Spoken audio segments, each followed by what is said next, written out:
at the Liyabrairie? Yes, you are. We're at the Liyabrairie. Okay, so question for you. Yeah. Tell me one book that has changed your life. Oh, I have so many. Okay, anyone you want. But I have many, but one of my favorites is The Four Agreements. Have you read Yes, this one? yes, I Don Miguel Ruiz. Yes. And he talks about taking an emotional inventory and really thinking about what you've agreed to in life that you aren't in agreement with anymore. It could be your concept of marriage, it could be your language, your religion, questioning things in your life and setting your own agreements with yourself. And so it's a book this big. You can read it in 30 minutes. It's super small, and I keep it on my nightstand. But The Four Agreements is never take things personal, always be your best, be impeccable with your word, don't speak ill of people, and don't make assumptions. And I live my life. Before I read the book, I lived my life like that. I don't take things personal. I don't ever assume anything. I made my husband ask me to be his girlfriend because I'm like, I'm not assuming I'm your girlfriend. And he was like, who asks to be your girlfriend? I was like, I'm not assuming I'm your. And so yeah, it's a really great book. I also, a more recent one, it's not even that recent, but that I read, was Yuval Sapiens. No, yes. Oh, amazing. Did you read the second one also? Yes! The second one was a little scarier for me. Yeah. Where we're headed as Homo sapiens. Oh, yeah. I'm sorry, sapiens, not Homo sapiens. Sapiens was the first one. And it took me a while. They're both this big, and so I had read like the first 3 chapters of Sapiens and then put it down, and then a year later picked it up and then put it down. And so it took me about 3 years, like, I'm gonna really read this. And then I was really fascinated by it. But I like anthropology. I was telling Liya I don't read fiction, but you know why? Because I read so many scripts. Yeah. So I think so that stories already. Yeah, I think my brain is fulfilled with made-up characters. Do you think, okay, but then when you read a book, do you think about, this could be a really good film? Yeah. Do you do that a lot? Yeah, and if it's a really good book, Have you done one already like that? I've adapted two books, or I've directed. The show I'm doing now in Spain is based on a book called Land of Women. Tierra de las Mujeres was a Spanish book award. And what was the other one?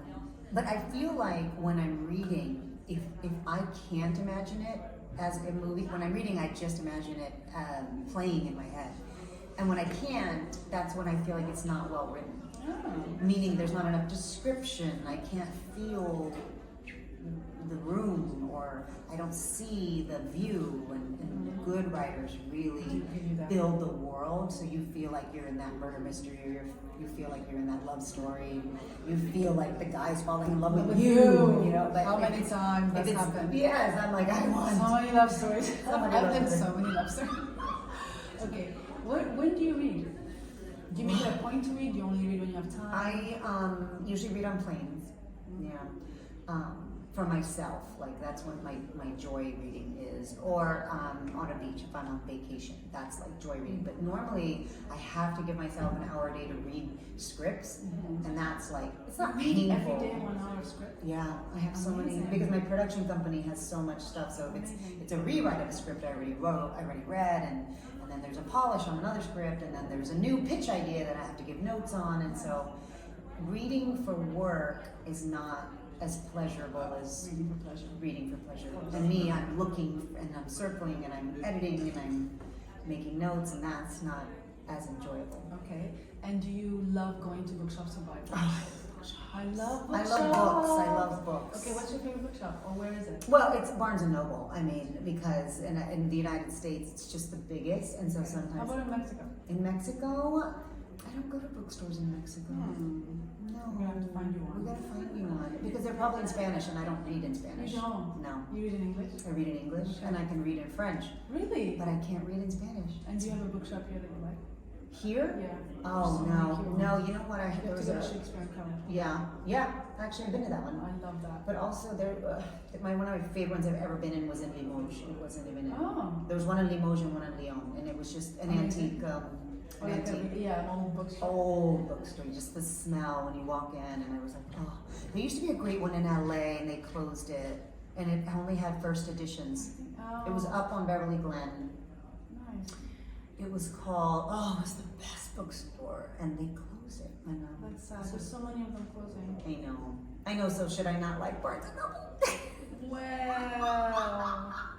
Okay. I'm sorry. I just like having a latte and sitting on the floor. I know, but see, that's my whole thing is about coffee and books. Yeah, that's like the best combination. Best combo. Okay, and is there any character that you read that you thought, oh my god, I just want to be this person? Is there one person? No. Even as a little girl? No. Did you read as a little girl? No.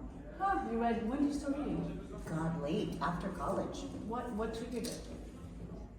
The fact that I You became an actress? No, the fact that I wanted to read nonfiction. Because when people go, read, and you go, okay, and you pick up a novel, and it wasn't my thing. And it wasn't until I was getting my master's degree that I had to read so many studies, and then that would lead me down another academic paper, and I enjoyed those.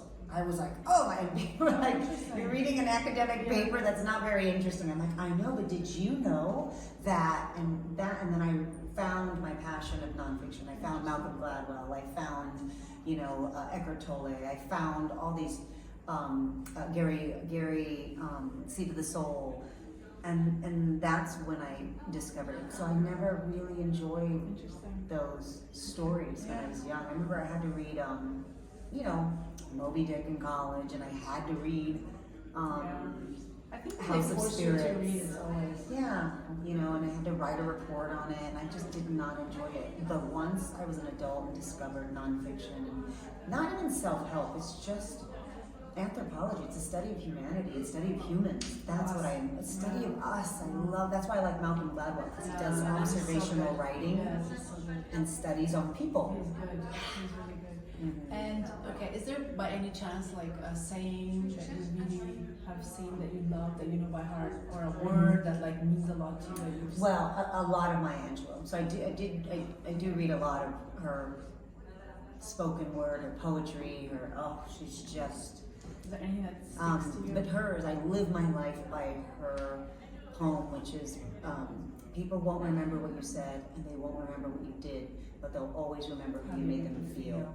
And I never forgot that. Like, when you encounter people, and like with me, if it's a fan, if it's anybody, it's not the selfie they want, it's not the autograph, it's the moment they really want. They want, like, to connect for that one moment, and I always try, like, they won't remember the autograph, and they won't remember the selfie, but they're like, she was so kind, or she was so generous, or whatever, and that's what I love that.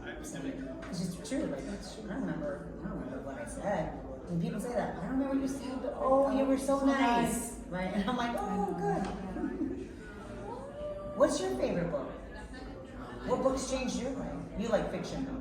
I like a lot of fiction. There's so many. I like IQ 84 from Murakami. Insane in my mind.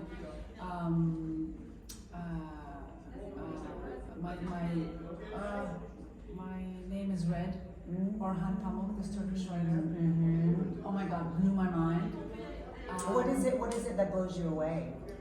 Is it their voice, or is it the story? I think it's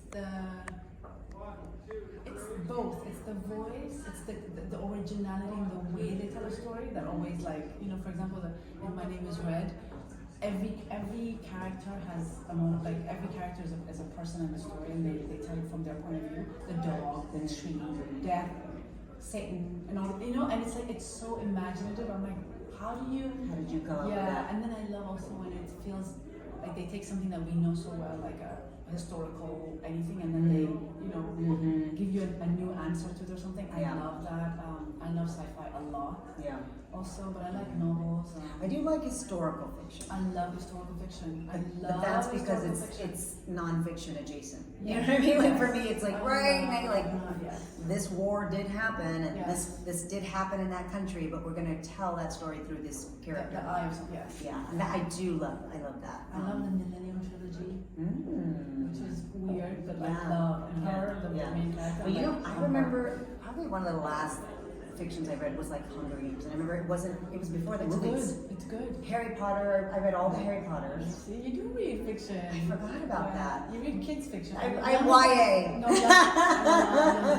Twilight. I'm a young adult. Young That's Mama, Young Adult. amazing. But they were great. Oh, Outlander, which is now a TV show, but Outlander, I did read that back in the day because it's an old airport novel. Like you would buy it So in you the like a airport. little bit of fantastical. I young do like adult I do TV. like that. I that love too. vampires and witches and wizards. Interview And, with the Vampire. oh my god. Yeah. Yeah. See, you do. I love Yeah. that. Oh, I did read a lot of Anne Rice back in the day. You do not read Handmaid's Tale? No, I didn't read Oh my that. god, the book is amazing. I know. Way better. Yeah, Amazing. She's amazing, Margaret.